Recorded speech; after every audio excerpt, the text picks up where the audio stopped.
Inumin ito at matataranta siya dahil sa labis na pagmamahal sa iyo. Hello mga guys, kumusta kayo? Panibagong araw, panibagong video na naman tayo. And sa araw na ito ay isa na naman video ang aking tuturo sa inyo na simpleng gabay o simpleng pamamaraan na makakatulong sa atin. At bago ang lahat, gusto ko lang mag-disclaimer sa mga taong hindi naniniwala at hindi gusto ang mga kagaya nitong video. Please skip this video and maghanap kayo ng videos na gustong gusto nyo dahil ang video na ito ay para lamang ito sa mga taong naniniwala at gusto mag-try. Sa lahat po ng mga nagko-comment dito sa aking video dito sa loob ng aking channel, mag-iingat sa lahat ng mga nagre-reply sa inyo na dinadala kayo sa kanilang WhatsApp Imo app upang makaiwas po tayo sa scam. Ngayon, ituturo ko sa inyo paano siya matataranta dahil sa pagmamahal sa iyo. Naramdaman mo ba na para bang binabaliwala ka na niya and yung tipong ikaw lamang ang nagmamahal sa kanya at ikaw ay walang paki sa kanya. So, ganito ang inyong gagawin upang matataranta siya sa pagmamahal sa iyo.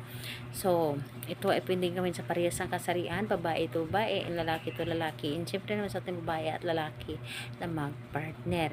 And pwede rin ito kapag kayo ay nagkakalabuan na. And yung kakailanganin natin dito is maghanda ka ng isang basong tubig. And ayun po, dapat yung baso na gagamitin po ninyo ay hindi po tulad nito.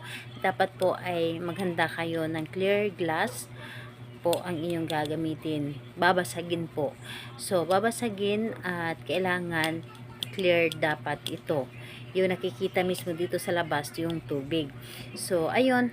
At syempre isang basong tubig po.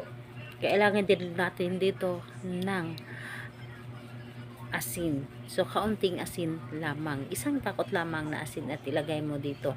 So, ayun, kapag handa na yung ating gagamitin, syempre, ang isunod din yung ihanda ang inyong sarili. Kakailanganin natin dito ang inyong sarili. Kailangan alam mo sa iyong sarili na gustong-gusto mo itong gawin at buo dapat ang iyong loob ang paggawa nito. Naniniwala ka, syempre. So, kapag ready ka na, pwede mo na itong simulan. Dito po, kapag nailagay mo na yung tubig at isang takot ng asin, ibulong mo lamang dito ang kanyang pangalan. Ibulong mo dito at ang kanyang pangalan at sabihin mo dito, matataranta ka sa kakaisip at pagmamahal sa akin. Tatawagan mo ako ngayon na. So, yun ang inyong sasabihin dito. So, paulit-ulit mo sasabihin dito ng 3 beses.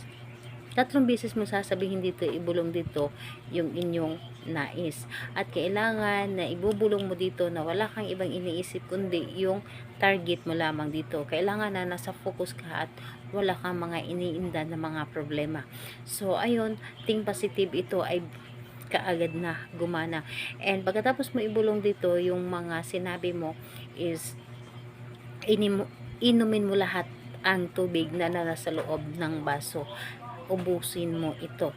So, kailan siya pwedeng gawin? Gawin ito sa kahit anong araw at oras and kailangan na siguraduhin ninyo na tahimik ang paligid para makapag-focus kayo at hindi kayo madistract sa inyong gagawin at mabilis kayo mapapakinggan ng ating universe. Pwede rin sa gabi gawin. So, ayun po. Salamat po sa inyo. Bye bye everyone. God bless us all.